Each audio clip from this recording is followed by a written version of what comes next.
safety for the principal amount. Now let's see the portfolio management process. So there is a systematic process. Portfolio management is a systematic process because a portfolio is nothing but a set of various investment assets. Now investable assets. So means there is a portfolio.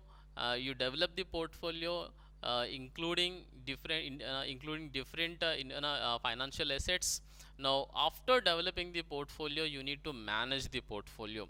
The way you manage your portfolio is the way your expectations or your investors expectations will be fulfilled. That's why what is the systematic process that is followed for the portfolio management. Now let's see, the first step in this entire portfolio management process is the assessment of current situation. So as a portfolio manager, being a portfolio manager, you should see that the current situation of the client. Say for example, you are a portfolio manager and you are looking at the management of the portfolio. Now while looking at the management of the portfolio, now what must be looked at is, as a first step, you should see that you should assess the current situation. What is the current situation of the intended investors or who have invested their money in the portfolio?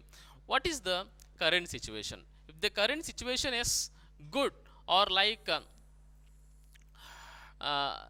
favorable for aggressive kind of investment, then definitely you can choose a kind of investment alternative wherein the equity component is more and debt component is less, and so that you can consider that particular investment is in the equity. So how you come to know about this assessment of the current situation? How do you ensure that the current situation is either it is good or it is bad? Now I'll tell you this with a small example. Let's say for example, there are three category of investors in a general sense. For the investors can be divided into three different category of investors: 25 to 30, 30 to 40, and 40 to 50 or more than 50. Now in such a scenario, for 30 to 25 to 30 category of investors are uh, you know people, those who have the risk appetite levels which are very very high. So means they can take more risk. Since they can take more risk, so that you can prefer a kind of aggressive investments like equity investment as such. But the next category of investors, like 30 to 40, so they are in the middle of their their risk bearing capacity, because they can't take more risk. At the same time, they'll not be in a position to go for very aggressive kind of investments, sorry, very conservative kind of investments. So that's why the kind of a moderate level of investment is required for this kind of category of people. And then 40 to 50 is category age group of people. They are very close to retirement, so they need funds at the retirement, so which is again safer. So that's why these people cannot or afford any kind of aggressive investments. So we need to go for mostly conservative kind of investments like fixed deposits, or money market instruments, as such. That's why the risk capacity for the 25 to 30 category people is more, and 30 to 40 is neutral, and the 40 to 50 category is again less. So this way the current situation can be understood, that who is that customer who is at the age of what age group that the investor falls under. Most of the portfolio investors have falls under, and depending upon that, you will be able to come to a conclusion of your total portfolio, investors, and based on that you will assess the current situation. And apart from this kind of approach, you can also follow different portfolio managers also follow different approaches, like taking their opinions, and also seeking their comments on the portfolio, and the kind of investment objectives what they set for the portfolio management. There are different approaches that portfolio managers follow for the assessment of current situation, but this assessment of current situation is the first step in the entire portfolio management process, because the entire process must be depending upon this an assessment. Because in the assessment, if you come to a conclusion that we can go for aggressive investment, then we can go, otherwise we should withdraw, or like we should settle down with the moderate in kind of investments, or as such. That's why this is a crucial step in the entire portfolio management process. You need to evaluate the investors, those who are putting their money in the stock market, so the right assessment is required as a first step. And the second step is the establishment of investment objectives. Next step in the portfolio management process is the establishment of investment objectives. Yes, it is very required to put an objective for the portfolio. One thing I would like to tell you about this, the establishment of investment objectives. So being a portfolio manager, we may not satisfy all the investors in the portfolio who have invested their money in the portfolio, but one thing is very clear, that you need to think about the common investors. So among all the investors in your portfolio, who which kind of investors are mostly have invested their money in your portfolio is very important one. You need to think about their average investor objective, and depending upon that investor objective, you need to set the investment objective for the portfolio. So that way your investment objective must be ensured. So this objective is like giving the wealth creation for the investors, or else giving steady income to the investors, or else the withdraw in what we call systematic withdrawal to the investor.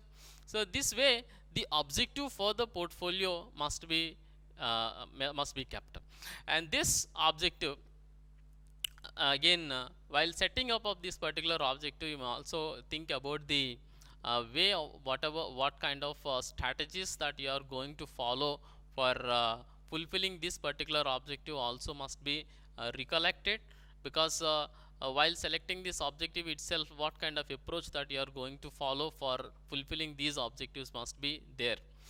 And once the objective is developed, then it will give us a kind of guidance for the portfolio manager as how to proceed with the next step in the management process. Once the objectives are set, portfolio objective is set, so then determine the asset allocation. Determine the asset allocation. Let's say for example we have pulled up 100 rupees, and we would like to invest this 100 rupees in the portfolio. Now in the while allocating your money 100 rupees in the portfolio, you need to think this step is nothing but determining the asset allocation, how you are going to allocate your assets. Let's say for example in our portfolio we have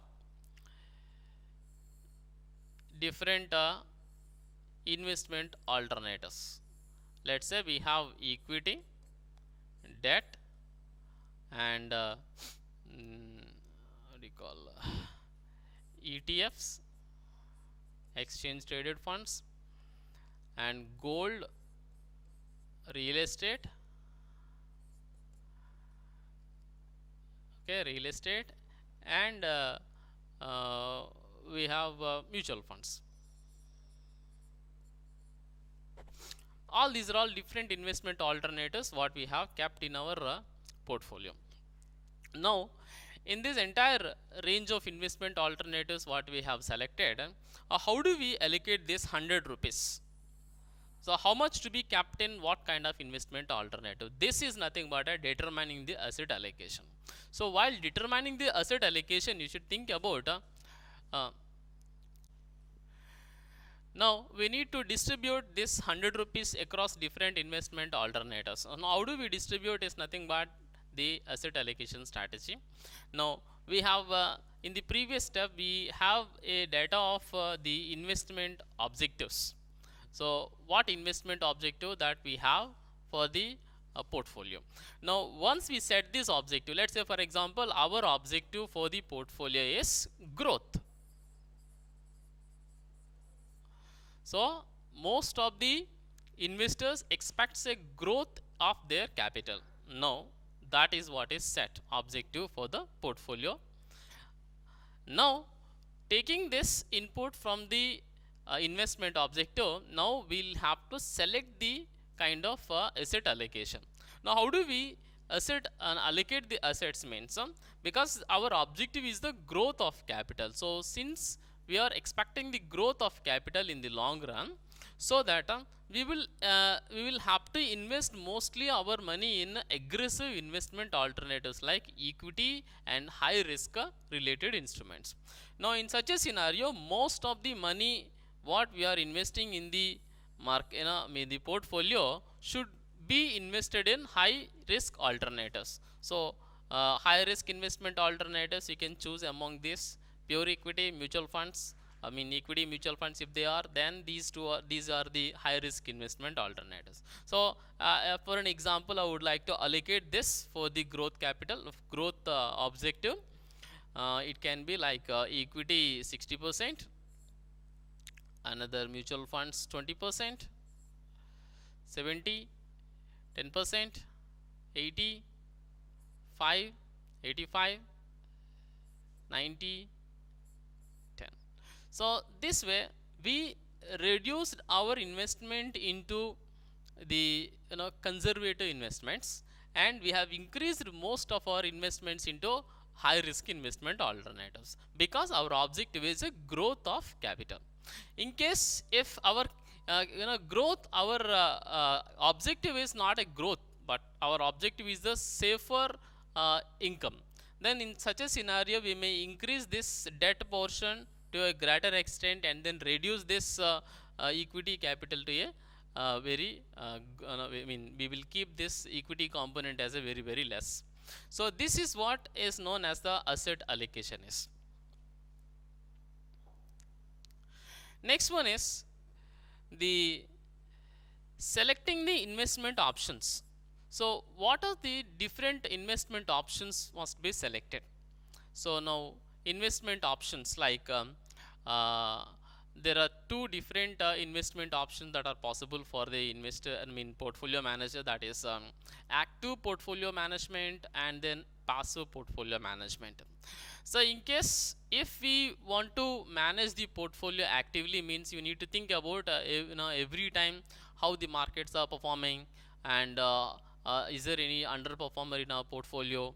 Every time we'll think about it, means every day we'll think about the market, look at the market, its performance, and then based on that how the portfolio has been performing, and based on that information we try to make certain changes in the portfolio within a week itself. So such a kind of aggressive changes that may happen in the portfolio in case of which we call active portfolio management. So that's what is a investment option. So we are opting for aggressive active portfolio management. In the other one is a passive portfolio management. Passive portfolio management is something like you invest your money in regular intervals, until then you don't revise the portfolio, and after the time that is reached to the revision, then you will look at the scenario, and depending upon the scenario you will make changes to the portfolio. So it's like 2 months, 3 months, maybe 1 year. So mostly in such a scenario you'll make the changes in the portfolio very few extent. So that kind of portfolio strategy is known as a passive portfolio management strategy. So in that way you will select the investment options, and then monitor and measure and rebalance.